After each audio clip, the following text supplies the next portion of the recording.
Scene ज़बर से बेज़बर बे काफ़िश को सब को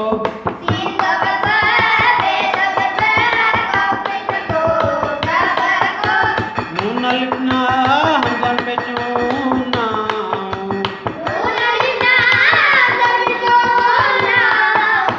सोशल मीडिया ते हिकिड़ी पोस्ट तमामु घणी वायरल थी जंहिंमें हिकु प्राइमरी स्कूल में तरनुम सां ॿारनि खे पढ़ायो पियो वियो।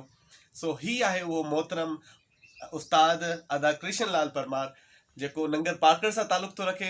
लकीली असीं अॼु साईं जन जे उताक ते आहियूं, साईं जन जे घर साईं जन जा महिमान थिया आहियूं। सो अचो त तव्हां सां बि ॻाल्हि ॿोल करायूं था अदा कृष्ण लाल जी। अदा कृष्ण कीअं आहियो तव्हां? ठीकु आहियो? साईं दुआ महिरबानी तव्हांजा कुर्ब जो मुंहिंजे हिन आशियाने तव्हां कई आया, तव्हांजा लख कुर्ब। ही तव्हां पढ़ायो पिए ॿारनि खे, ॾाढो फेसबुक ते माण्हुनि हिनखे पसंदि कयो, कीअं लॻो सॼो सिंध जो इहो प्यारु ॾिसी करे? साईं जेका मूंखे हिन वीडियो जे ज़रिए इज़त मिली ऐं ॾाढो ख़ुशि थियुसि, ॾाढो ज़बरदस्त। जॾहिं साईं सदर शाह मुंहिंजी हिन वीडियो खे ट्वीट कई, रीट्वीट कई, त मूंखे ॾाढी ख़ुशी थी। ऐं उन टाइम मूंखे ख़ुशी थी। ऐं हिकिड़े ॾींहं तां वियुसि पिए घिटी मुंहिंजा, त जीअं मूं उन जेका ॿारनि खे पढ़ायो पिए, त जॾहिं वीडियो सोशल मीडिया ते वायरल थी त ॿारनि बि ॿुधी, त उन ई अंदाज़ सां ॿारनि उते उन घिटी में गुनगुनाईंदे मूंखे ॿुधण में आयो। मूंखे ॾाढी ख़ुशी थी। सो मुंहिंजे ख़्याल में त असीं बि ज़रूरु इन मौक़े जो फ़ाइदो वठंदासीं त साईं मोहतरम साईं कृष्ण साहब खां तरन्नुम में कुझु ॿुधणु पसंदि कंदासीं। दिल के मालिक, जान के मालिक, दुनिया और जहान के मालिक, ऐ दुनिया के बाग के मालिक, ऐ अपने बंदों के वाली, दूसरा तुझसा कोई नहीं है, तुझसा दाता कोई नहीं है, दूसरा तुझसा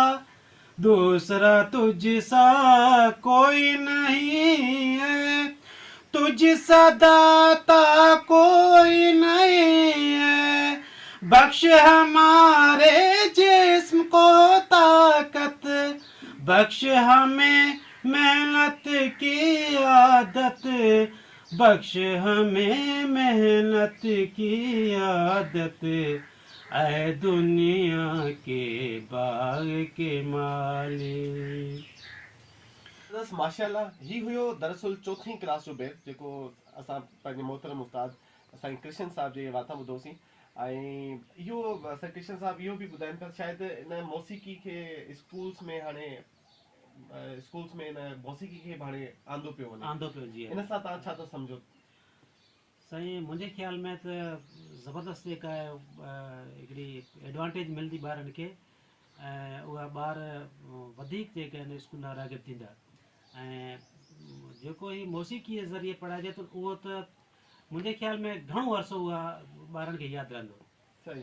अच्छा सर, आख़िर में सिर्फ़ु तव्हां ॿुधायो त तव्हांजो शायदि कोई यूट्यूब चैनल बि आहे या कोई फेसबुक पेज आहे, कहिड़ो आहे त जीअं असांजा जेके दोस्त फॉलो करे सघनि था? जी मुंहिंजो आहे थर एजुकेशन यूट्यूब चैनल ठहियल आहे यूट्यूब ते, ऐं दोस्त उन ते अचनि, ऐं ॿिया बि वीडियोज़ काफ़ी जेके मालूमाती वीडियोज़ आहिनि उनखां मुस्तफ़ीज़ थियनि।